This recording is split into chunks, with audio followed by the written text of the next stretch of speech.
de falar o que aconteceu terça-feira passada, antes de eu iniciar a palavra que ele tem para nós.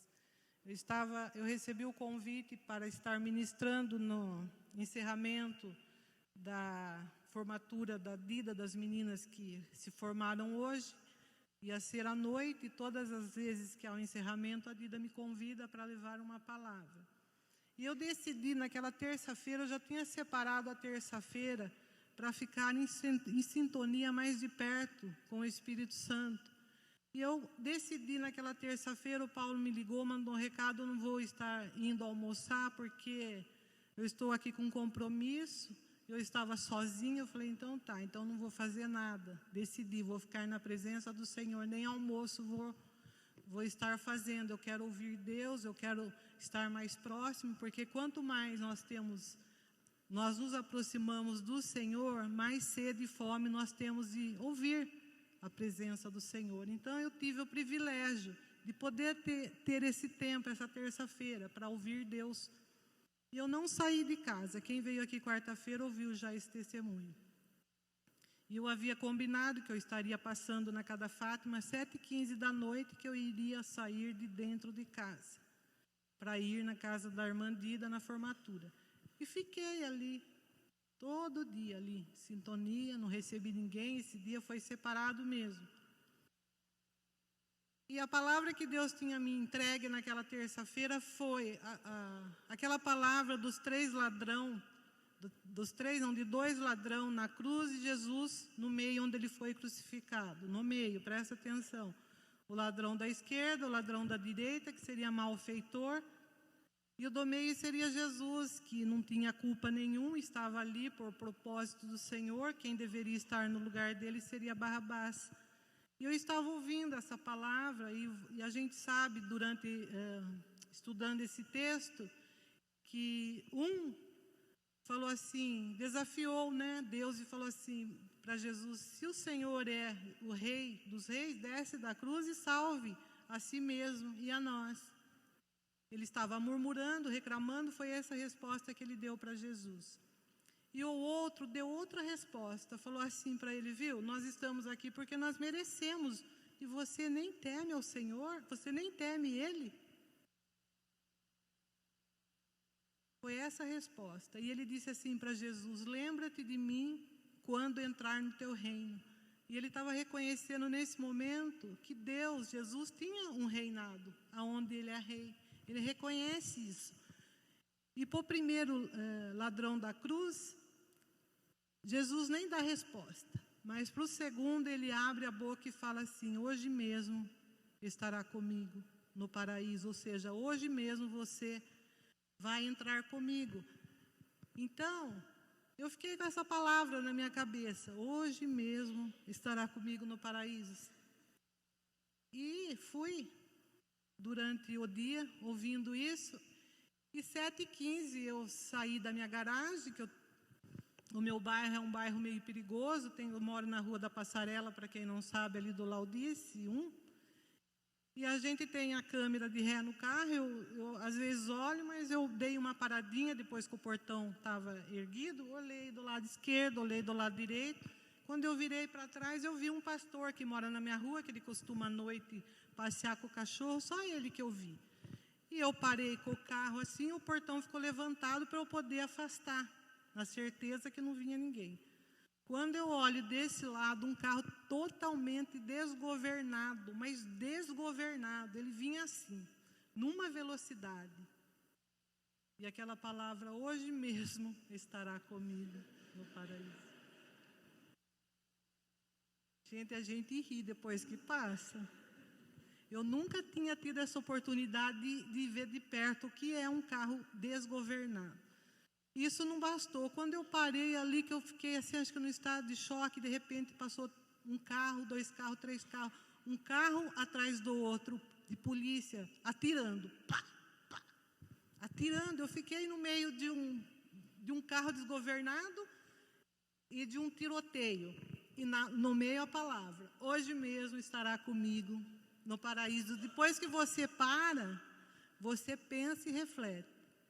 E peguei a Fátima e daí a pessoa, o ladrão, que que estava fugindo, caiu, ele passou reto. E a minha rua, o final, dá na pista SP-304. Ele não virou, ele passou reto e caiu. E os dois que estavam perseguindo os 3 carros de polícia foi atrás e caiu também. Ali bateu, sei lá o que aconteceu. E eu fui embora, agradecendo a Deus pelo livramento. Peguei a Fátima, acho que está de choque ainda, dirigindo, nem sei como. Mas numa propriedade, eu cheguei depois na Lida, mas antes disso, eu falei, Fátima, eu quero ver o desfecho dessa situação. Vamos lá, na pista, ver o que aconteceu? A Fá não sabe de nada, falou, vamos.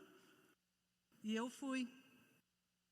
E eu vi um monte de gente, né? Chamei o rapaz que é o pastor, ele falou assim para mim, ai, caiu tudo lá, bateu, o ladrão fugiu. E eu falei, vamos descer, Fátima, para a gente ver? Daí ela falou assim, daí encostou um carro do meu lado da polícia, aquele que tem a águia, sabe aquele carro da águia? E falou para mim, o que vocês estão fazendo aqui? Eu falei, eu vim ver. Ele falou assim, sai daqui, porque o ladrão escapou, ele caiu, contou tudo o que aconteceu e ele fugiu, ele está correndo aí no seu bairro.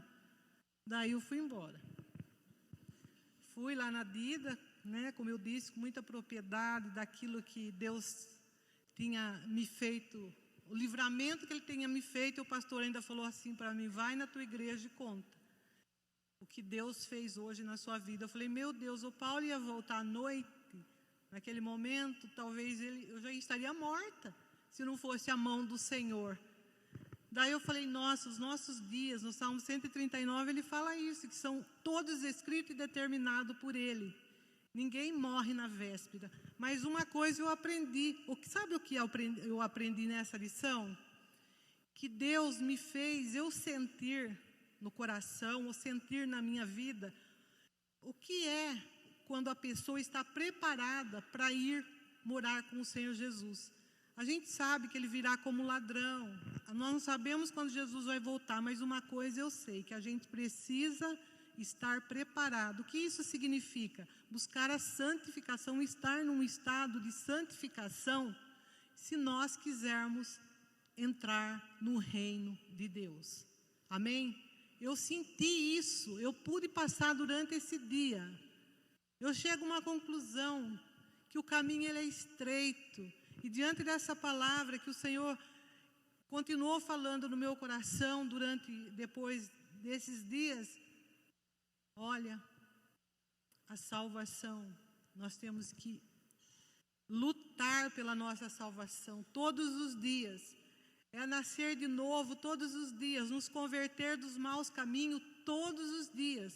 Porque nós não sabemos a hora que Jesus vem buscar. Nós queremos ir para o céu, entrar no reino, não é isso? Mas o nosso coração, a nossa vida precisa estar em dia com Deus.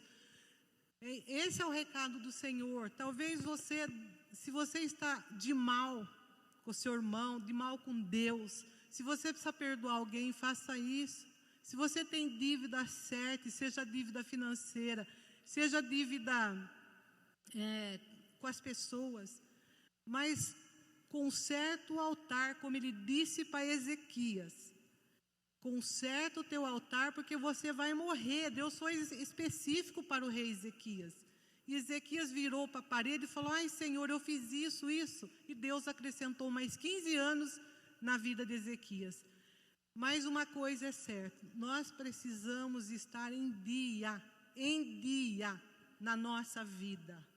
E Deus me fez, Ele me deu esse privilégio de sentir um pouquinho como é esse estado de santidade, quando nós aproximamos do Senhor. Eu estou falando isso, não é para minha glória não, é para a glória de Deus. Porque antes da gente estar aqui ministrando, a gente precisa passar pela situação primeiro, para depois você falar aquilo que você viveu. Porque senão eu estaria contando historinha, vendo coisas que eu li, que eu ouvi. Não, nós vamos viver o Evangelho pleno, o Evangelho que nós não contamos como historinha, mas sim de vivência. Amém? Então, guarde isso no seu coração. E eu queria convidar o Murilo, que vai estar me acompanhando aqui, fazendo favor, que colocasse o texto de Mateus 14, nós vamos ler do 22 ao 33.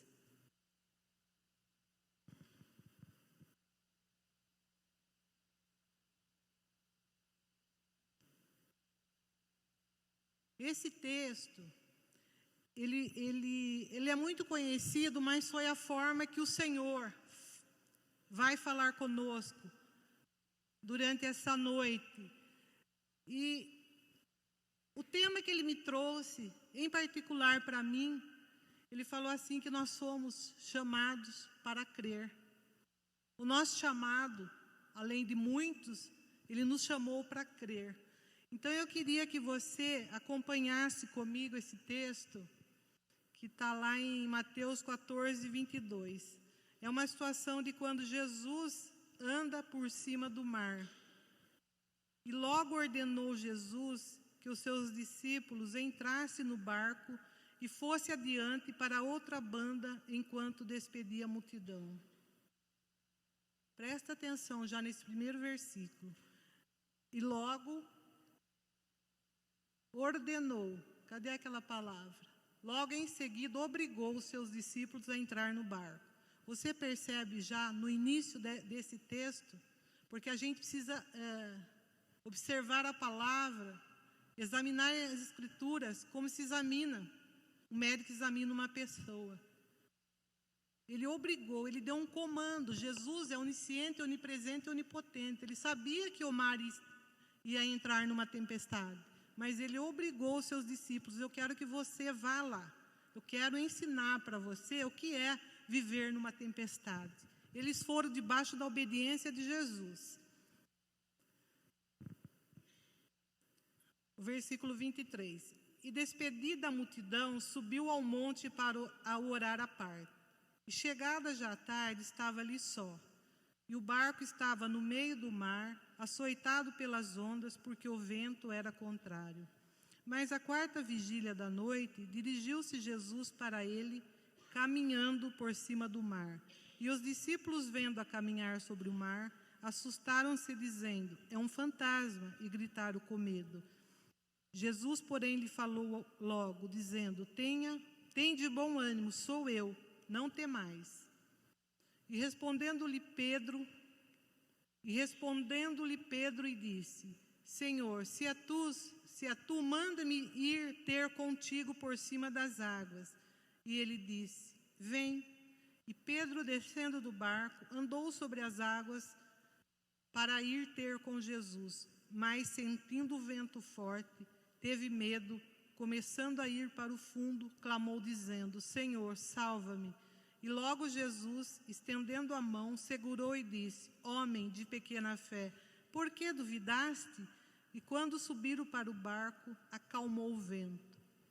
Então, aproximando-se, os que estavam no barco adoraram, nos dizendo: És verdadeiramente o Filho de Deus. A gente percebe nesse texto que Pedro ele foi em direção a Jesus. Ele queria andar sobre as águas, mas ele estava em direção a Jesus. Lembra do Calvário? Jesus no centro. O nosso referencial sempre é Cristo. O nosso referencial sempre é Cristo. E ele só começa a afundar quando ele sente a força do mar, a força da tempestade. Ele sentiu a força do vento. E daí ele vai para o fundo. Mas Pedro, ele foi caminhando em pé sobre as águas em direção a Jesus. Entende? Que ele foi caminhando em pé em direção a Jesus. E se você tiver a oportunidade na sua casa de ouvir ler outro texto a respeito de quando os discípulos de Jesus estavam pescando e eles haviam trabalhado a noite inteira, conhecedor do mar como eles eram, eles não haviam pego nenhum peixe, mas eles estavam trabalhando para o sustento da sua casa. E Jesus fala para ele: tem alguma coisa de comer? Eles falam: não, mestre, nós trabalhamos a noite inteira, nós não apanhamos nada. E Jesus fala: lança a tua rede no mar. Lança. E nas outras versões, você vê que ele fala: lança à direita. Olha que tremendo, uma direção de Deus numa situação de trabalho. Eles estavam trabalhando. Às vezes, você que trabalha precisa de uma direção do mestre. Ouça e obedeça. Ele dá a direção. Ele fala: é desse lado que você vai pescar. É desse lado que você vai ter o seu sustento. Ou talvez é desse. Mas ele sempre dá a direção. Sempre. E quando ele chama: vem, Pedro. Pedro foi sobre a palavra de Jesus: vem. E ele foi caminhando em direção a Jesus, em pé. Então vamos agora naquilo que o Senhor quer nos ensinar nessa noite. Nosso maior desafio nesse século em que nós estamos vivendo, neste mundo que jaz no maligno, um dos nossos maiores desafios é permanecer em pé, focado no Senhor. A Bíblia nos ensina: aquele que pensa estar em pé, cuide-se para que não caia. O mundo e a sua concupiscência, ela tenta nos distrair, não é assim? A distração, é muito fácil. Eu já estou presenciando pessoas, um cutucando o outro, distraindo, é muito fácil, o mundo distrai. Sabe por quê? Para que nós não venhamos a prestar atenção na palavra, naquilo que Deus tem. Mas eu digo para você, o mundo passa e a sua concupiscência vai passar. Mas aquele que faz a vontade do Senhor, esse vai permanecer. Então lembre-se disso. Um dos maiores desafios é nos permanecer em pé. Mas o mundo chama para a concupiscência. Sabe por quê? Porque ele quer a nossa adoração.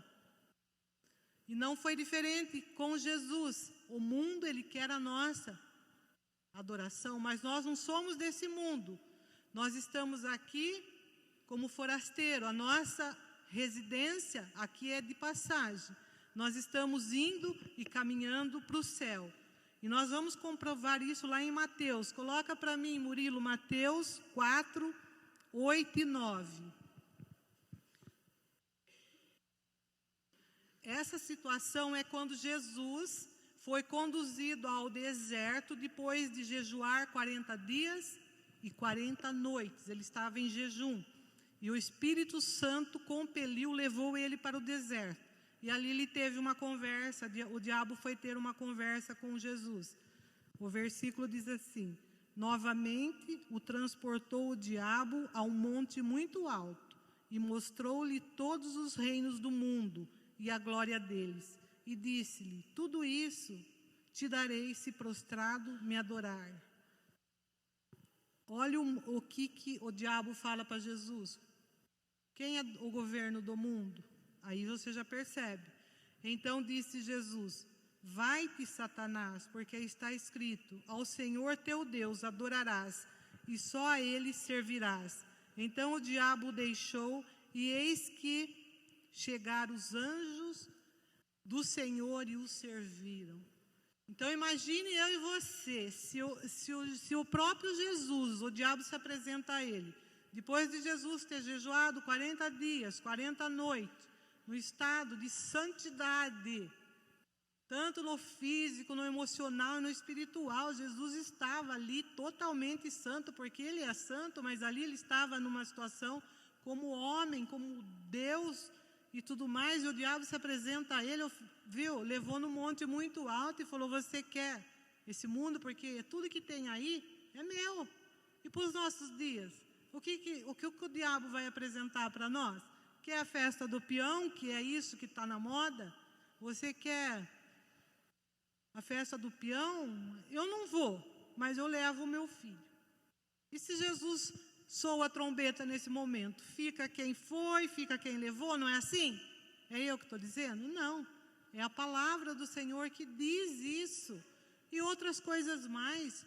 Tem um cântico de criança que a gente ensinava para as crianças: cuidado o olhinho que vê, cuidado mãozinha o que pega, cuidado, papai do céu está olhando para você, os olhos do Senhor estão em toda parte.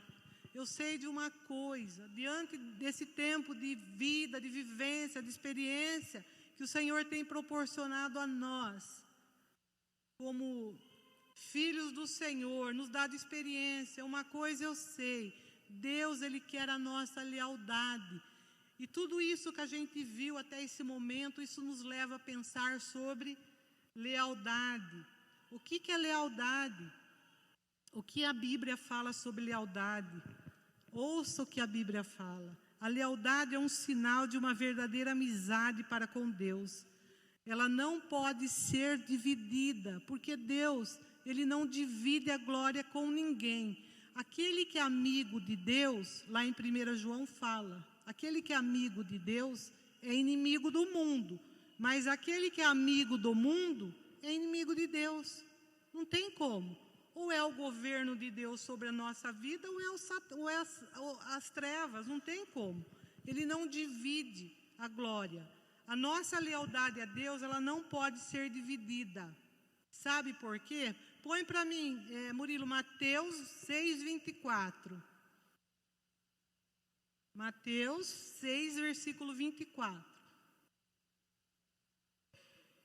Ninguém, não tem exceção, ninguém pode servir a dois senhores, porque ou há de odiar a um e amar o outro, ou se dedicará a um e desprezará o outro. Não podemos servir a Deus e a Mamon. Lealdade é um princípio do reino. Não tem como servir a dois senhores.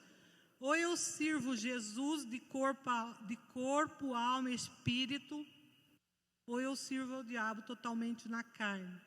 Qual que é o nosso 3 maiores inimigos que a gente enfrenta? O mundo, a carne, Satanás. Por isso que Paulo esmurrava, o apóstolo Paulo esmurrava a carne dele todos os dias. Porque ele diz que aquilo que ele não queria fazer, ele fazia, não é assim? Então a nossa luta é isso. E nós precisamos ser leais ao Senhor. Lealdade é um princípio do reino. Eu li algo interessante essa semana sobre lealdade. Eu queria que você ouvisse. Diz assim, lealdades concorrentes. Em Leipzig, na Alemanha, há um monumento dedicado a Jonathan Goethe. Além de estadista alemão, ele foi uma das figuras mais importantes da literatura germânica e do romantismo europeu. Fausto é uma de suas obras clássicas. Li sobre um traço curioso na estátua erigida em sua homenagem.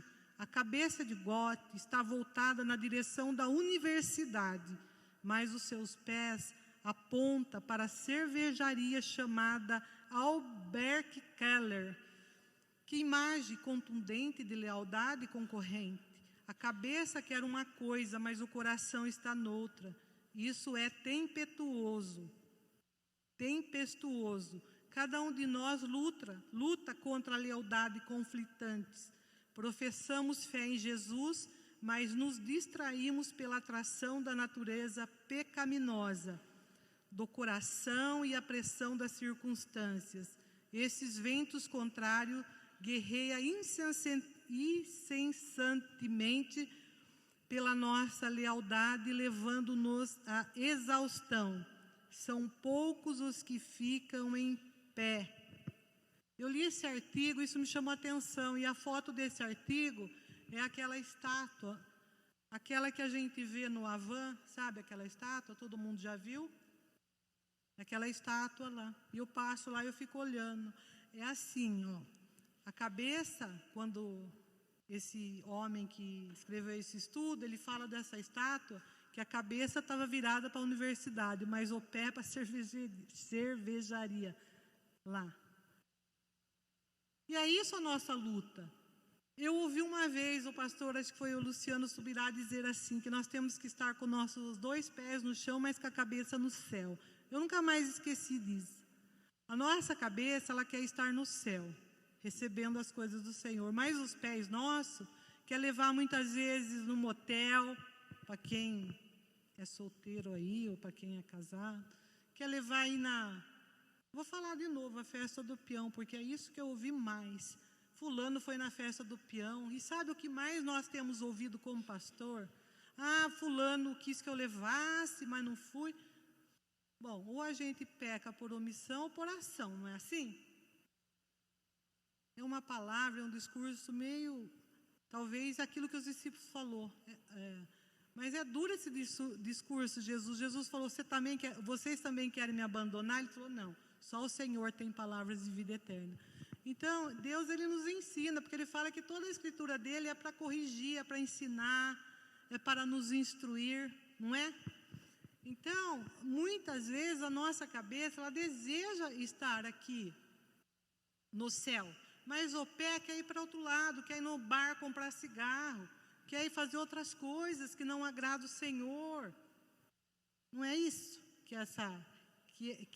que isso nos leva a pensarmos sobre lealdade? São poucos os que ficam em pé na presença do Senhor. Por quê? Aquele que pensa que está em pé, cuide-se para que não caia. É para todos, viu? É para mim também. Porque se eu estou ministrando essa palavra nessa noite, é porque Deus falou comigo. Talvez todos nós temos uma área fraca na nossa vida, não é assim? Eu não vou numa cervejaria, eu não vou numa festa aí do mundo, não vou em tal lugar, mas eu posso estar em outro lugar, porque aquele que vai tirar o cisco do olho do irmão, olhe para que vê se você não tem uma trave no seu olho, não é assim? Então a palavra, ela é confrontação da hora que você acorda, até de noite a palavra nos confronta. Não tem meio termo, ela é confronto, a palavra de Deus. E hoje ela nos está confrontando a respeito, será que eu e você, nós temos sido leais à palavra do Senhor? Será que eu que namoro, eu tenho guardado o sexo para o casamento? Porque nós sabemos que Deus só abençoa o sexo dentro do casamento. Se for fora, é pomba gira presente, não tem outra. Por quê? Porque está fora dos princípios, está fora da vontade do Senhor. E como nós podemos seguir a Cristo sem nos distrairmos com o mundo, a carne e o diabo? É uma pergunta. Daí vem a resposta: fixe os seus olhos no Filho de Deus. A força dos nossos pés depende aonde o nosso pé está focado, onde os nossos olhos estão focados. Vou repetir. A força dos nossos pés depende do foco dos nossos olhos. Aonde está o meu olho? Os nossos olhos, aonde está? Goethe olhava para a universidade, mas caminhava para a cervejaria. Precisamos de um milagre de transformação no coração. Precisamos passar da morte espiritual para a vida com Cristo. Nós precisamos entender, para quem não sabe, o que significa metanoia. Sabe o que é metanoia? É arrependimento, é mudança de vida, mudança de pensamento. É aquilo que João Batista veio ensinar, que está lá em Mateus, já no início, no capítulo 2. João Batista falou: arrependei-vos, porque é chegado o reino de Deus. O reino de Deus já chegou, não vai chegar. E a mensagem de João Batista era essa: arrependei-vos, porque é chegado o reino de Deus. E João Batista, ele pregava a verdade. Ele pregava sobre tudo aquilo que não agrada o Senhor, mas cortaram a cabeça de João Batista. Então, nós precisamos saber o que significa metanoia, mudança, transformação. Precisamos de um novo coração. Nós precisamos ser transformados. E esses questionamentos que chegam a nós, a mim, ao Paulo, sabe qual é o questionamento? Mas o irmão, a irmã está na igreja, mas serve 2 senhores, estou falando, dando resposta com a palavra. Mas eles vão em tal lugar, eles praticam tal obra da carne. Mas será que nasceu de novo? Será que se converteu? A gente vê lá naquela passagem que eu falei a respeito do ladrão lá na cruz, Jesus falou assim que para entrar no reino, para estar no reino, ele precisou de um conserto, não é assim? E daí nós precisamos nascer de novo, nos converter dos maus caminhos, para sarar a nossa terra. 2 Crônicas 7,14. Se o meu povo, que se chama pelo meu nome, se humilhar, orar e me buscar, então eu ouvirei do céu, sararei a sua terra. É isso. E se converter dos seus maus caminhos. Conversão é se converter dos maus caminhos. O novo nascimento é assim, ó, eu recebo Jesus no coração, é automático. Mas e a conversão?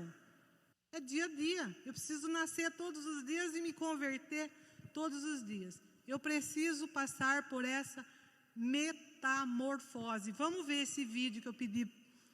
Vamos colocar, Murilo, apaga as luzes aí, vamos ver. Deixa Deus falar no seu coração nesse vídeo.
Conversão, o que é conversão?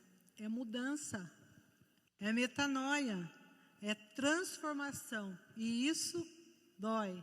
Deixar o pecado dói. Mudança, ninguém gosta. Dói. Tudo dói. Mas você nasceu para voar, amém? Mas Jesus, ele falou sobre esse assunto com Nicodemos.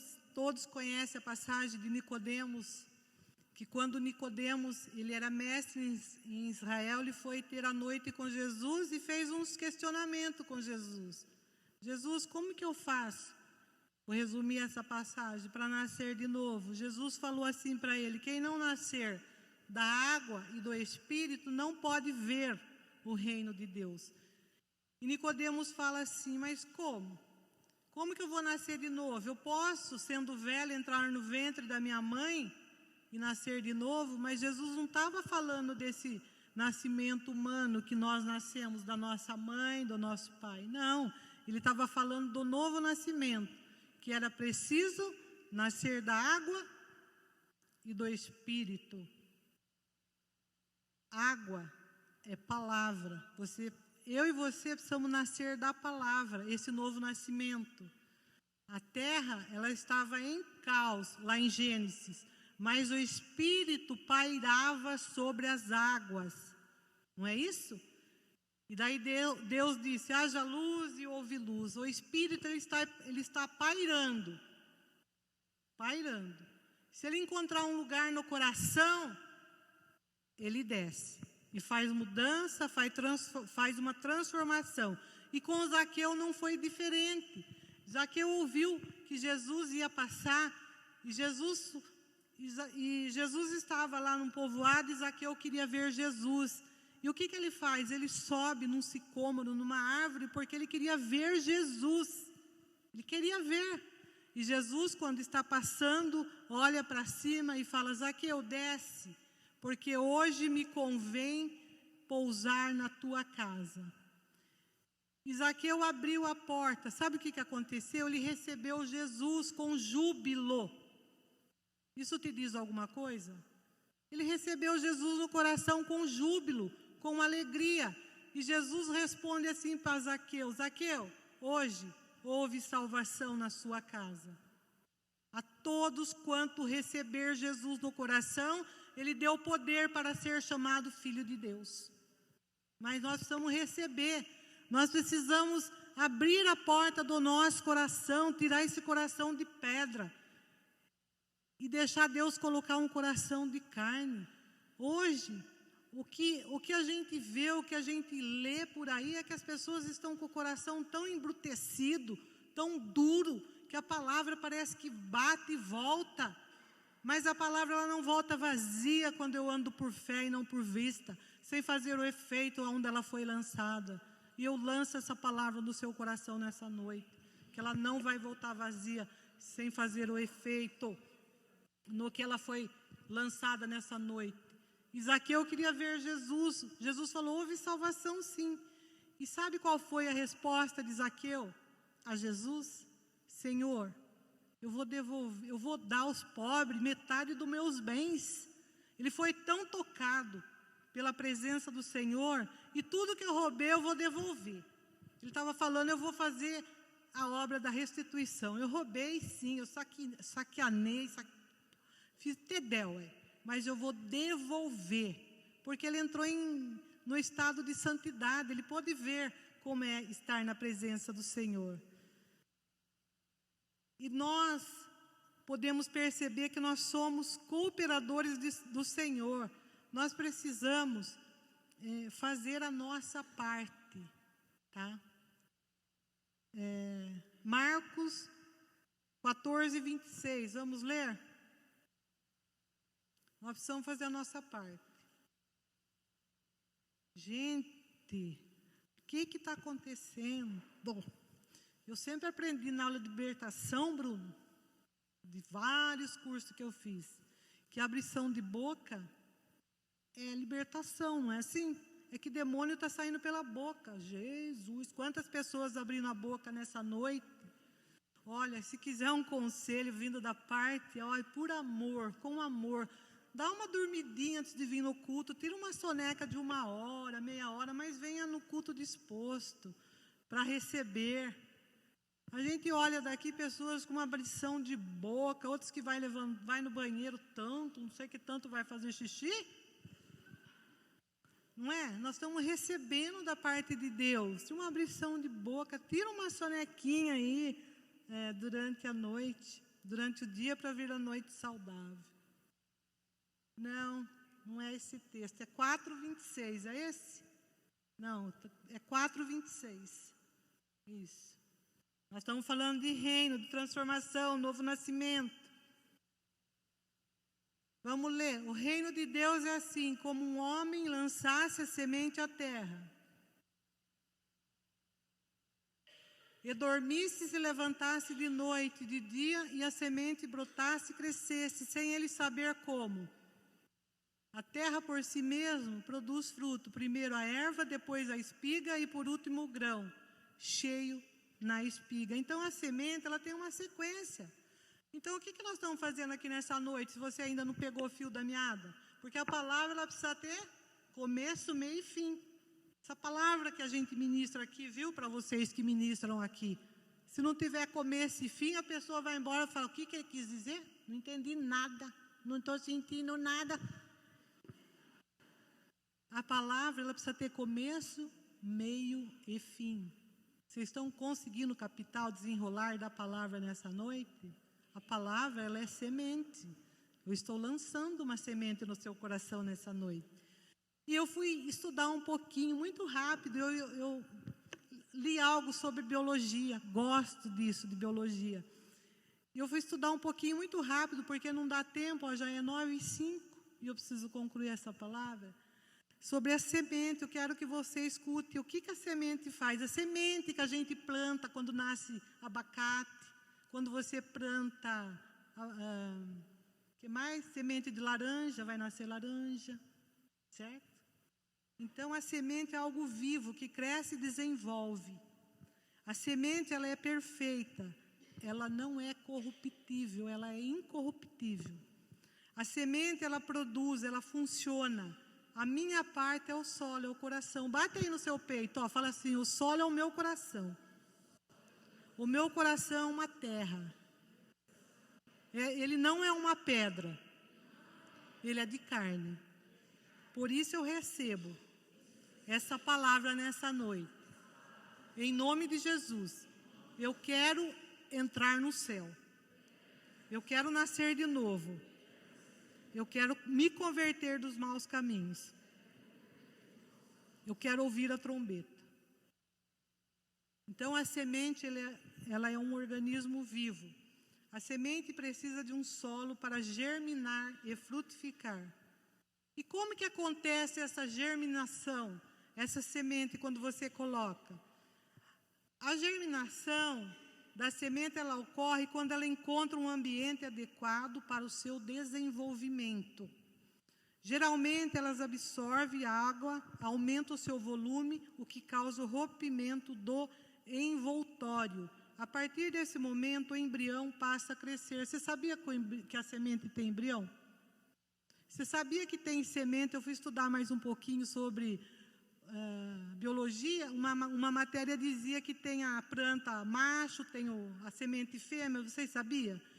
Eu vi algo a respeito do figo tremendo. Aqui no Brasil só tem o macho, não tem a fêmea. Mas fora do outro país onde dá o figo, tem o macho e tem a fêmea.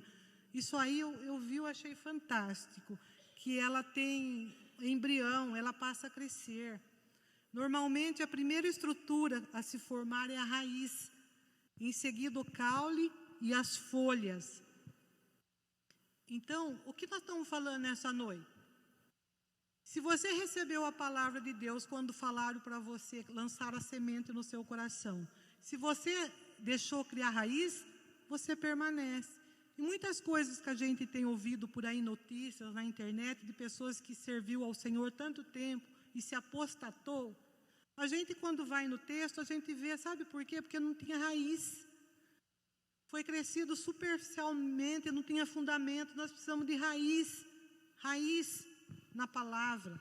A semente nada mais é do que um óvulo maduro, isso é fantástico, contendo um embrião. A semente é isso. A semente humana, natural. E a semente da palavra, ela também é viva. A palavra é viva, eficaz.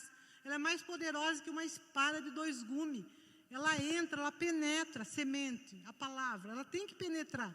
Se a palavra não penetrar e não causar mudança, tem algo errado. Não é com Deus, nem com a palavra, porque a palavra, ela é incorruptível, certo? O defeito está em nós. Eu quero ler Lucas, a gente já vai dar uma corridinha, mas vamos aí. Vocês estão aí comigo? Lucas 8, 4 até o 15 nós vamos ler, para nós entendermos e fechar esse texto dessa noite.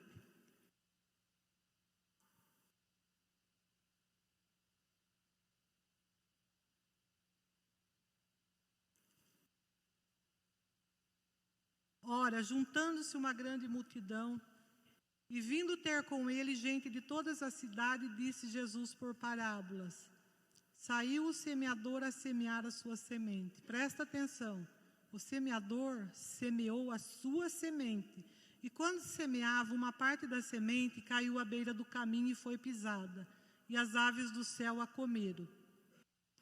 A outra caiu sobre pedra, e nascida secou-se, porque não havia umidade. E a outra caiu no meio dos espinhos, e crescendo com ela os espinhos, sufocaram-na. Mas a outra caiu em boa terra, e nascida produziu fruto 100 por 1. Dizendo ele essas coisas, clamava: quem tem ouvido para ouvir, ouça. Perguntaram-lhe então seus discípulos: que significa essa parábola? Respondeu ele: a vós é dado conhecer os mistérios do reino de Deus, mas aos outros se fala por parábolas, para que vendo não vejam, ouvindo não entendam. Pois, esta parábola: a semente, ela é palavra de Deus, nós falamos disso. O que estão à beira do caminho são os que ouvem, mas logo vem o diabo e tira do coração a palavra, para que não suceda que crendo sejam salvos. Para aí um pouquinho, Murilo. O que estão à beira do caminho são os que ouvem, mas logo vem o diabo, tira do coração a palavra, para que não suceda que crendo sejam salvos. Então, qual é o propósito do diabo aí nessa palavra? Quando Deus semeia a semente boa dele, que é incorruptível, no nosso coração, o que ele faz? Ele tira do coração do homem para que a pessoa não seja salva. Olha que coisa! Ele vai lá e tira. O diabo que faz essa obra, ele tira a palavra do coração do homem, porque ele quer que o homem vá para o inferno. Por isso que ele tira. Vamos lá ver o outro que Jesus diz. O que estão sobre a pedra são os que, ouvindo a palavra, recebem com alegria. Mas esse não tem raiz, apenas creem por algum tempo, mas na hora da aprovação se desvia. Deixa aí. Os que estão sobre a pedra são pessoas que têm o coração duro, pedra. Elas ouvem a palavra, mas até recebem com alegria. Mas esses não têm raiz, apenas creem por algum tempo. Mas na hora da aprovação, ela não aguenta. Na hora que vem o vento, a tempestade, ela foge. Crente é isso? Deus não nos prometeu um mar de rosa. Nós passamos por provações. Não é isso? Daniel não foi jogado na cova dos leões e tudo mais? Vamos lá. A parte que caiu entre os espinhos são os que ouvirem indo. Seu caminho são sufocados. Por quê? Pelos cuidados, riqueza, deleite dessa vida, e não dão fruto com perfeição. Ela até ouve, ela recebe, mas a riqueza, a concupiscência do mundo engole essa pessoa. Ela acaba sendo engolido por isso. Vamos. Mas o que caiu em boa terra são essas, o que ouvindo a palavra com o coração reto e bom, a retém e dão fruto com perseverança. Olha que lindo. Quando você tem um coração maleável, um coração ensinável, pronto para receber, quando a terra é boa, você recebe, você cria raiz e ainda dá fruto. Olha que lindo. Então, a semente é a palavra de Deus, o nosso coração é o solo, mas ela precisa de um milagre. Você lembra que quando Maria recebeu a visita do anjo Gabriel, é o anjo Gabriel, viu Gabriel? Anjo Gabriel, ele recebe a visita do anjo Gabriel, E o anjo fala assim: Maria, você vai conceber e você vai dar à luz a um menino. A gente sabe da história, que iria nascer do ventre dela Jesus. E ela responde: mas como será isso? Eu não conheço varão, eu sou virgem. E o anjo Gabriel fala assim para ela: uma sombra te envolverá e você vai ficar grávida do Espírito Santo. E ela fala assim: eis aqui a sua serva, cumpra-se em mim segundo a tua palavra. Sabe o que aconteceu? Ela engravidou da palavra. Você quer engravidar nessa noite? Quer, Silvio? Vamos engravidar nessa noite? Mas da palavra, das promessas do Senhor. Ela engravidou, Éder, da palavra do Senhor. Daí nasceu o fruto. Está entendendo o raciocínio? Primeiro eu engravido da promessa. Depois eu dou o fruto. É isso que aconteceu com Maria. Ela engravidou depois da promessa, ela aceitou, recebeu, e daí ela deu o fruto. E a gente vai concluir. Eu estou dando uma corridinha, mas nós vamos concluir, porque já é 9h15, 9h10. Assim, mulher sabe bem disso, tá? Que eu vou falar nessa noite. Cadê as mulheres? Levanta a mão. Mulher sabe melhor do que os homens isso. A mulher, isso é que tudo tem uma analogia, tudo a gente compara com a palavra. Depois da menstruação, depois acho que de uns 14 dias mais ou menos, ela fica num período fértil. Ela entra em ovulação, certo, mulher? Então, como diz, ela tem que dormir com o olho aberto e o outro fechado, porque ela está fértil, ela está num período de fertilidade.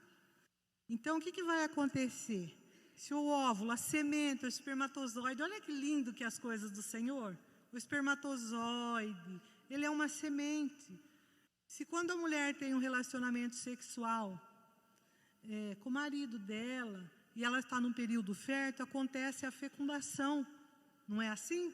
E ela engravida, e ela retém um bebê depois de 9 meses. Então, a salvação é dessa forma, de uma forma mais rápida e inteligente para você entender. Nós não podemos complicar o Evangelho, ele é muito simples. Se o seu coração, homem e mulher, estiver fértil, quando você recebe a palavra de Deus, vai haver uma fecundação. Você vai engravidar da palavra, certo? Das promessas. Depois de um tempo, você vai dar fruto. Então, a minha parte eu tenho que fazer. Então, eu parei de ficar preocupada com determinadas coisas. Assim, nossa, a gente ora e fala tanto de Jesus para determinadas pessoas, e ela parece que está com o ouvido surdo, mas está mesmo, porque o Deus desse século, ele cega o entendimento da pessoa, o diabo, né? E daí eu entendi uma coisa, mas sabe o que diz lá em Eclesiastes? Plante a semente a tempo e a fora de tempo. No tempo de Deus ela vai dar fruto, mas a nossa parte é regar com oração. Então, talvez o seu coração nessa noite, se você não tem certeza da salvação, possa estar duro, não estar fértil, como uma mulher no período de fertilidade. Mas nós vamos continuar plantando a palavra a tempo e a fora de tempo. Se der tempo, Jesus não tocar a trombeta, ou não soar a trombeta, mas se você ainda tiver com o coração duro, vai ficar. Mas se você deixar a sua terra, o seu coração preparado, você vai entrar no período fértil e vai conceber. E nós vamos ver um vídeo sobre isso que é muito real. Acho que tem mais uns 5 minutinhos. Você vai entender do que eu estou falando para concluirmos nessa noite. Você coloca, Murilo? Apaga a luz.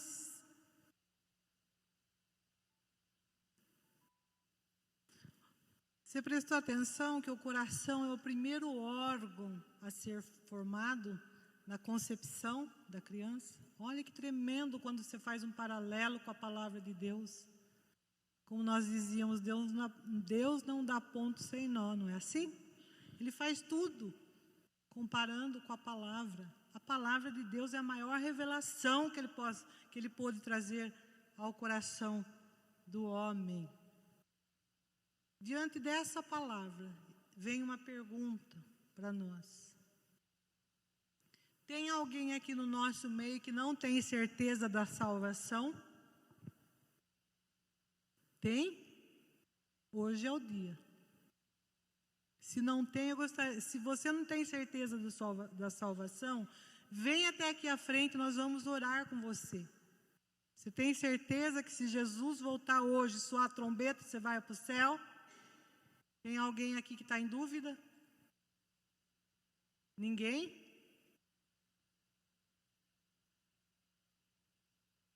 Então nós vamos encerrar com uma coisa. Tem gente dando risadinha que quer vir, vem. Nós vamos passar uma lição para casa para vocês, tá? Coloca aí. É rapidinho esse texto, Lucas 13, Lucas 13.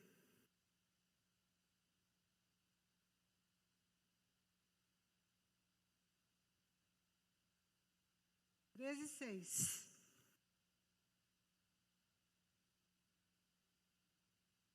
Olha, Deus, Ele dá uma última chance. Sempre Ele dá, porque Ele é tardio em irar e grande em misericórdia, tá? Olha o que Ele fala. E passou a narrar essa parábola. Certo homem tinha uma figueira plantada na sua vinha. Indo procurar fruto nela, não o achou. Disse então ao viticultor: eis que há 3 anos venho procurar fruto nessa figueira e não o acho. Corta para que ocupa ela ainda a terra inutilmente? Respondeu-lhe ele: Senhor, deixa este ano ainda, até que eu cave em derredor e ele deite estrume.